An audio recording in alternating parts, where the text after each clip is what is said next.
যেন মানুষের চোখে দেখা যাবতীয় বিষয় অন্তরে জমা হয়, সেখান থেকে প্ল্যানিং হয়। মানুষ কানে যা শুনে তা অন্তরে জমা হয়, মানুষ নাকে যা শুঁকে অন্তরে জমা হয়, চোখে যা দেখে তা অন্তরেই জমা হয়। সব কিছুই প্রথমত অন্তরে এসে জমা হয়, এরপরে অন্তর থেকে এটা পরিকল্পনা করে কি করবে না করবে।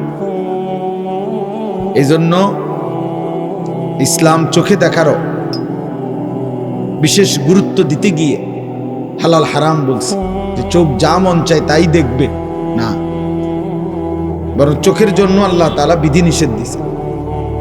কুল্লিল মুমিনিনা ইয়াগুদ্দু মিন আবসারিহিম ওয়া ইয়াহফাজু ফুরুজাহুম।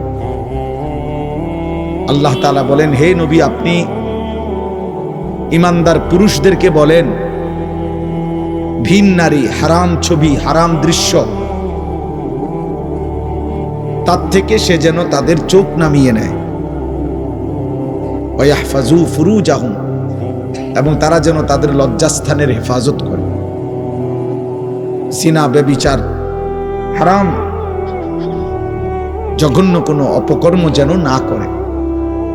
তাহলে চোখ নামাইবার জন্য আল্লাহ বলছে মুমিন পুরুষকে। যা দেখ মন চাইলা তাই দেখলা না, ইসলাম এটা অনুমোদন করে না। মাকেও দেখলাম, আপন বোনকেও দেখলাম, আবার রাস্তার বেপর্দা নারীকেও দেখলাম, মোবাইলের উলঙ্গ ছবিও দেখলাম, জিনার ব্যভিচারের দৃশ্য দেখলাম। এটা মুমিনের সিফাত না। হালাল হারাম মনে রাখবেন, হালাল হারামের পার্থক্য যার মধ্যে নাই ও ইনসান না, ও জানোয়ার। এই স্বভাব জানোয়ারের স্বভাব। জানোয়ারই হচ্ছে যার মধ্যে হালাল হারামের কোনো পার্থক্য নেই। একটা কুকুর বিরানিতেও মুখ দেয়, পায়খানাতেও মুখ দেয়। কোন গরু ছাগল জানোয়ারের কোনো কি নাই, হালাল হারাম নাই। ইনসান বলে তাকে যার মধ্যে ভালো মন্দ, আলো অন্ধকারের পার্থক্য থাকবে।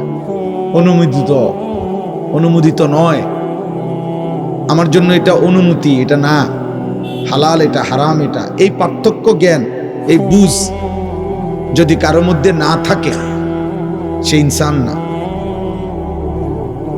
উলাইকা কাল আনআম, আল্লাহ বলছে ওরা জানোয়ারের মতো।